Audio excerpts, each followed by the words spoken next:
नमस्कार, आप देख रहे हैं न्यूज वन इंडिया। मैं हूं आपके साथ पूजा यादव। सीएम योगी आदित्यनाथ ने आज उत्तर प्रदेश स्टार्टअप फंड का शुभारंभ किया है। इस दौरान उत्तर प्रदेश स्टार्टअप फंड के तहत भारतीय लघु उद्योग विकास बैंक एसआईडीबीआई को 15 करोड़ की प्रथम किश्त दी गई है। सीएम योगी ने कहा कि पिछले 1 साल से ये मामला लंबित था, आज इसकी सबसे ज्यादा आवश्यकता है। जॉब क्रिएशन की दृष्टि से सिडबी के साथ मिलकर इस कार्यक्रम को आगे बढ़ाया जा रहा है। सीएम योगी ने कहा कि हमारी नीयत अच्छी है, लेकिन नियत के साथ साथ निर्णय लेने की क्षमता को भी हमने उतना ही तेज आगे बढ़ाना पड़ेगा जितना कि इस वक्त जरूरत है, और उसी रूप में बढ़ाना होगा जो कि कार्य योजना आज से प्रदेश ने प्रारंभ की है और सिडबी ने हमारे साथ एमओयू किया है। मेरा विश्वास है प्रदेश में इन कार्यों में और तेजी लाने की आवश्यकता है। आज उत्तर प्रदेश की एक बड़ी आबादी कृषि कार्य से अपनी आजीविका चाहती है, इसलिए एक नए स्टार्टअप नीति प्रदेश में बने जिससे कृषि, स्वास्थ्य, शिक्षा, जीवन से जुड़े हुए उन सभी पहलुओं को लेकर युवाओं के सामने हम जॉब देने की संभावनाओं को आगे और बेहतर विकल्प पैदा कर सकेंगे। मेरा विश्वास है कि यूपी स्टार्टअप फंड के माध्यम से हम ज्यादा से ज्यादा नौजवानों को प्रदेश में अपना स्टार्टअप स्थापित करने के लिए प्रेरित कर पाएंगे और उनके माध्यम से बहुत सारे युवाओं को यहां पर नौकरी और रोजगार की संभावनाओं को आगे बढ़ाने में मदद कर पाएंगे।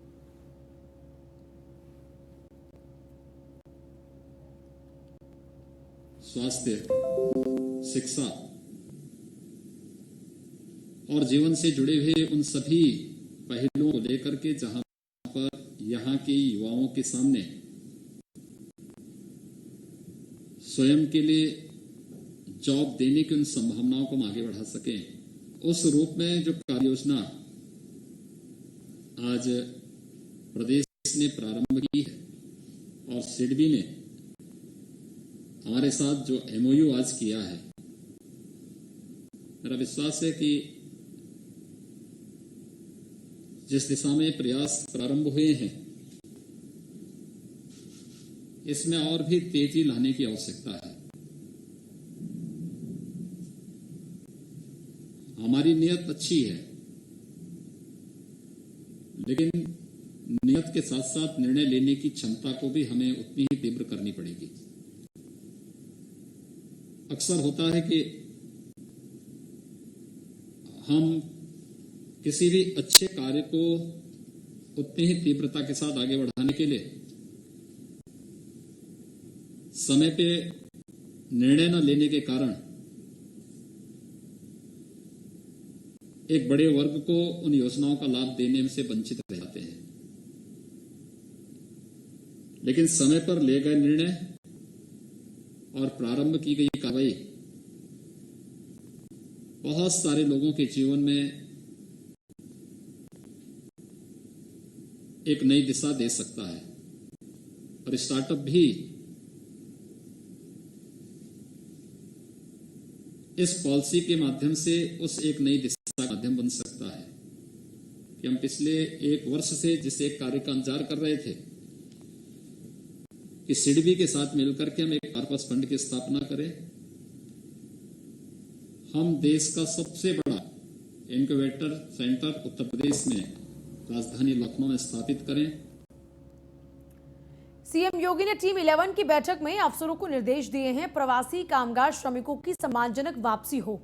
प्रवासी श्रमिकों को केंद्र और यूपी सरकार ने निःशुल्क ट्रेन और बसों की व्यवस्था की है। प्रवासी कामगार श्रमिकों को ट्रेन और बस की सुरक्षित यात्रा के संबंध में जागरूक किया जाए। प्रदेश की सीमा में प्रवेश करते ही प्रवासी को भोजन और पेयजल उपलब्ध कराया जाए। प्रदेश में क्वारंटीन सेंटर की कुल क्षमता को 15 लाख तक किया जाए। कम्युनिटी किचन के माध्यम से 15 लाख लोगों को भोजन उपलब्ध कराया जाए। होम क्वारंटीन पूरा कर चुके श्रमिकों और कामगारों को 1000 रुपए दिए जाएं। सोशल डिस्टेंसिंग का कड़ाई से पालन भी होना चाहिए।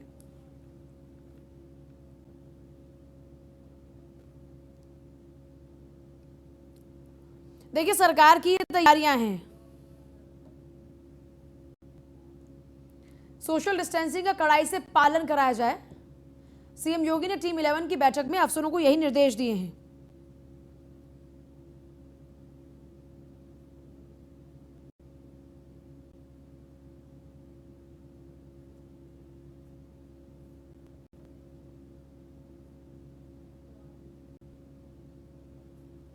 एसके वाजपेयी हमारे साथ हमारे संवाददाता जुड़ गए हैं। एसके, टीम 11 को लगातार निर्देश दिए जा रहे हैं और एक बार फिर से जो तमाम निर्देश दिए जा रहे हैं उनको और बेहतर रूप में पालन कराने के इस बार निर्देश दिए गए हैं फिर से। बिल्कुल, निश्चित तौर पर अगर हम देखें जिस तरीके से टीम 11 को लेकर सीएम योगी आदित्यनाथ प्रत्येक 24 घंटे पर फीडबैक लेते हैं और क्या चीजें हैं उसके हिसाब से आगे के लिए निर्देश जारी करते हैं। आज भी सीएम योगी आदित्यनाथ ने निर्देश जारी किए जिसमें 2-3 चीजें महत्वपूर्ण थी। इसमें सबसे महत्वपूर्ण ये था कि सीएम योगी आदित्यनाथ ने साफ किया कि जो भी श्रमिक, कामगार या मजदूर बाहर से आ रहे हैं उनको सुरक्षित तरीके से उनके घर तक पहुंचाया जाए और उसके लिए जो अधिकारी हैं वो सभी चीजें इंश्योर करें कि उन तक पहुंच रही हैं जो भी सुविधाएं उत्तर प्रदेश सरकार की तरफ से दी जा रही है। खासतौर पर कोई भी श्रमिक, मजदूर, कामगार असुरक्षित तरीके से प्रदेश में ना आए। जो भी बाहर आता है, जो उत्तर प्रदेश सरकार के नोडल अधिकारी या अफसरों से संपर्क करता है, उसको सुरक्षित तरीके से उनके घर तक पहुंचाया जाए। दूसरी चीज ये थी कि जो भी व्यक्ति जो बाहर से आए हैं, प्रवासी हैं, मजदूर, कामगार हैं, वो अपना होम क्वारंटाइन का समय पूरा कर चुके हैं, ऐसे सभी लोगों को सरकार की तरफ से 1000 रुपए प्रतिमाह का भत्ता दिया जा रहा है, वो आवश्यक तौर पर उनको उपलब्ध करा दिया जाए। तो कहीं ना कहीं सरकार अब उस दिशा में भी आगे बढ़ रही है क्योंकि उनके काम छूट गए हैं तो उनको किस तरीके से काम दिया जाए। और स्थानीय स्तर पर जो भी रोजगार की संभावनाएं हैं, चाहे वो मनरेगा हो या विभिन्न जो सरकारी विभागों के इकाइयों के कार्य चल रहे हैं, उसमें उनको समायोजित किया जाए ताकि उनके सामने जो है किसी प्रकार की आजीविका निर्वाह संबंधी कोई समस्या ना पैदा हो। और जहां तक मेडिकल जो कॉलेजेस हैं या जो निजी मेडिकल कॉलेज हैं, उनको लेकर भी निर्देश दिया है कि उसमें जो भी पीपीई किट और बाकी जो अन्य आवश्यक उपकरण हैं उनके साथ में बाकी ओपीडी को छोड़कर बाकी सेवाओं को शुरू किया जाए, जिसमें टेलीमेडिसिन भी जारी रहे ताकि जो सामान्य तरीके के इलाज है वो भी उनको मिलते रहे। तो इस तरीके से सीएम योगी आदित्यनाथ ने हर विषय पर बात की, चाहे वो टेस्टिंग की हो, चाहे वो प्रवासियों को लाने की हो, चाहे उनके भरण पोषण भत्ते की बात हो या फिर भविष्य में उनके रोजगार को लेकर हो। ये बहुत सारे विषयों पर सीएम योगी आदित्यनाथ ने लगातार अफसरों के साथ चर्चा की और जिसके बाद उनके दिशा निर्देश जारी किए हैं। जी चलिए, बहुत शुक्रिया आपका फिलहाल तमाम जानकारी के लिए।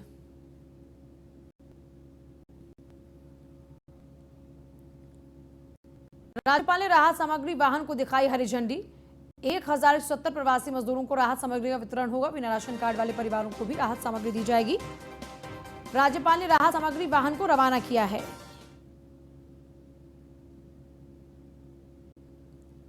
देखिए, बिना राशन कार्ड वाले परिवारों को भी अब राहत सामग्री दी जाएगी क्योंकि जिन लोगों के पास में राशन कार्ड नहीं है वो अन्य राज्यों में अब सामग्री का इस्तेमाल कर पाए, यानी जो सामग्री वितरित की जा रही है वो उन तक भी पहुंच पाए। इसी को लेकर प्रावधान किया गया है। 1170 प्रवासी मजदूरों को राहत सामग्री का वितरण होगा, जिस गाड़ी को रवाना किया जा चुका है राज्यपाल द्वारा।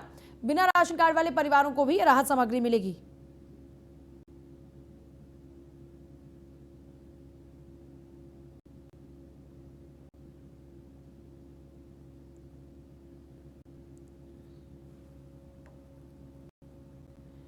वाराणसी में सरकारी अस्पताल में बड़ी लापरवाही नजर आई। बर्न वार्ड में टहलता नजर आया मरीज, हाथ में डिप लेकर अस्पताल में घूम रहा था मरीज। सोशल मीडिया पर मरीज का ये वीडियो वायरल हो रहा है। वीडियो वायरल होने पर स्वास्थ्य विभाग में हड़कंप मचा हुआ है। वाराणसी के सीएमओ बीबी सिंह ने पूरे मामले की जांच कर दोषियों पर कार्रवाई का निर्देश दिया है। कबीर चौरा स्थित मंडलीय चिकित्सालय का मामला, देखिए कैसे बर्न है ये, यानी जला हुआ ये शख्स और अपने हाथों में खुद ही डिप लेकर पूरे अस्पताल में घूम रहा है। उसके लिए कहीं जगह ही नहीं है, ना उसका इलाज किया जा रहा है। सोचिए कितनी बड़ी लापरवाही है। यहाँ इलाज नहीं हो रहा है क्या? क्यों घूम रहे हो? स्ट्रेचर पे क्यों नहीं बैठे हो?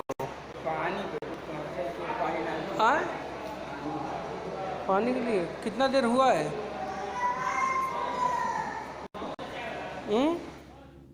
प्रमुख अधीक्षक जो कि भी है, उनसे मैंने बात किया। उन्होंने कहा कि इस मैटर को अपने संज्ञान में लेकर के अगर कोई संबंधित व्यक्ति अगर इसके लिए जिम्मेदार होगा तो उसके लिए हम कार्रवाई करेंगे। डॉक्टर BN श्रीवास्तव वहाँ के जो प्रमुख अधीक्षक हैं वो निदेशक के पद पे भी कार्यरत है, उनसे मेरी बात हो गई। वो इस मैटर को स्क्रूटिनाइज करके पता करके संबंधित का उसमें सुजीत पटेल हमारे साथ, हमारे संवाददाता। सुजीत, अभी तक पता लगा ये पूरा माजरा आखिरकार है क्या? क्यों ये शख्स इस तरह अपने आप ही डिप को हाथों में लिए घूम रहा है? ना उसे कोई देख रहा है, ना कोई चेकअप कर रहा है, ना कोई दवाई दे रहा है। जी बता दीजिए, जिला अस्पताल है। जिला अस्पताल में सब डॉक्टरों की बहुत बड़ी लापरवाही है। जहाँ तक पूरा देश तो कोरोना महामारी से लड़ रहा है, तो वहीं जिला अस्पताल में लापरवाही देखने को मिला। जहाँ मरीज ड्रिप लगा हुआ हाथ में बर्न वार्ड में घूम रहा है। जब इसका वीडियो सोशल मीडिया पे वायरल होने के बाद, जब इसका स्वास्थ्य विभाग में हड़कंप मचा है, उसके बाद अभी जांच करने की आदेश दिए, लेकिन अभी ये पता नहीं चल पा रहा है कि कौन लोग इनमें लापरवाही की है और क्या अब ये जांच का विषय बताया जा रहा है। जी चलिए ठीक है, बहुत ही शुक्रिया आपका। अयोध्या में कोविड-19 की गंभीरता को नहीं समझ रहे व्यापारी चंद रुपए की लालच में दांव पर लगा रहे लोगों की जिंदगी। डीएम अनुज झा के आदेश को व्यापारी कर रहे बौना रोस्टर चाट की खुलेआम धज्जियां उड़ाई जा रही हैं। रोस्टर चाट में रविवार, मंगलवार और शुक्रवार को खुलनी है बैटरी की दुकानें, लेकिन प्रिया बैटरी एंड इलेक्ट्रॉनिक का मालिक नहीं मानता डीएम का आदेश। देवकाली बाईपास के किनारे बैटरी का होलसेल विक्रेता है जुगुल किशोर जायसवाल। रोस्टर नियमों को ताक पर रखकर बैटरी बेचने में मशगूल है। व्यापारियों को प्रशासन का कोई डर ही नहीं।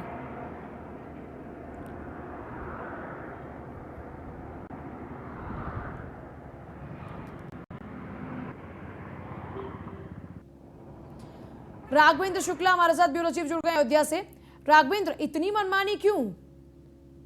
देखिए, बिल्कुल मैं आपको बता दूं कि जिस तरीके से कोविड-19 की गंभीरता को व्यापारी नहीं ले रहे हैं वो कहीं ना कहीं से बड़े ही शर्म की बात है। चंद रुपए के लालच में दांव पर आवाम की जिंदगी पूरी लगी हुई है। लगातार जो है जिला अधिकारी, एसपी, सीओ सिटी और सिटी मजिस्ट्रेट जो है यहाँ पर लोगों से अपील करते नहीं थक रहे हैं डेली वो, बल्कि रोस्टर चार्ट के माध्यम से उन्होंने दुकानदारों को से अपील कर रखी है कि एक हर सप्ताह में 2 से 3 दिन ही दुकानें खोली जाए। बावजूद इसके अगर दुकानें सारे दिन खोली जा रही, बाकायदा अपने स्टाफ को डेली बुलाया जा रहा है, तो कहीं ना कहीं से चिंता का विषय है। और निश्चित तौर पर जो है या एक पूरे समाज के लिए भी जो है एक बड़ी बात है, क्योंकि जिस तरीके से कोरोना का ग्राफ बढ़ रहा है, पूरे देश में 1 लाख से अधिक जो है पेशेंट हो चुके हैं, कोरोना के शिकार हो चुके हैं कोविड-19 में, तो कहीं ना कहीं से यह नुकसानदेह बात है। नहीं तो अभी ऐसे लोगों के खिलाफ में कोई कार्रवाई, जो नियमों का उल्लंघन कर रहे हैं, इतनी मनमानी कर रहे हैं और ये जुर्म हुआ एक तरीके से, तो इनके खिलाफ में कोई एक्शन?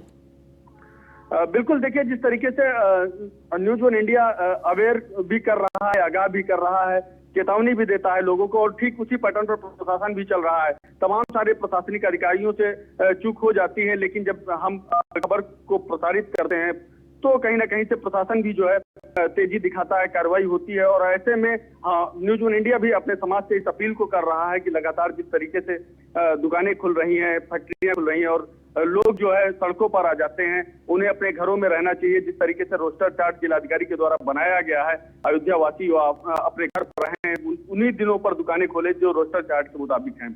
कहीं ना कहीं से कार्रवाई भी होगी, शासन प्रशासन बड़ी कार्रवाई करेगा, ऐसी जरूर संभावना है खबर चलने के बाद। चलिए, बहुत शुक्रिया जी।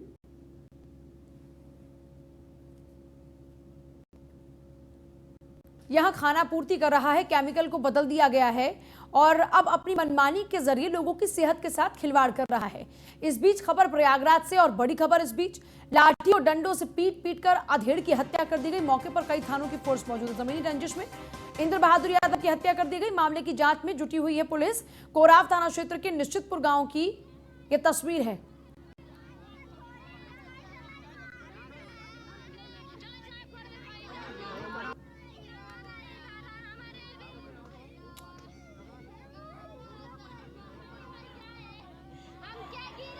राज बहादुर हमारे साथ, हमारे संवाददाता राज बहादुर, दुखद हादसा है, अभी तक मामले में क्या कुछ कार्रवाई? जैसा कि बता दें, एक जमीनी विवाद है, छोटी सी जमीन के लिए के विवाद हुआ था। 3 लोग घायल हुए हैं, जो कि मौके पे 1 लोगों की मौत हो गई है, जिसमें में जमुना पार एसपी स्वयं मौजूद हैं, जांच पड़ताल कर रहे थे। इसके पहले भी थाने पे एप्लीकेशन दी गई थी, जो कि जांच जमीनी विवाद को सुलझाने के लिए नहीं सुलझ पाया। आज दोपहर में करीब 12:20 पे आपस में दोनों भिड़ गए, जो कि मौके पे 3 लोग घायल हो गए, 1 लोगों की मृत्यु हो गई है। मौके पे आला एसपी मौजूद है, जो कि जांच पड़ताल की जा रही है, जरा दबिश दी जा रही है, 1 लोग की गिरफ्तारी भी हो गई है। जी चलिए ठीक है, बहुत ही शुक्रिया आपका फिलहाल पूरी जानकारी के लिए।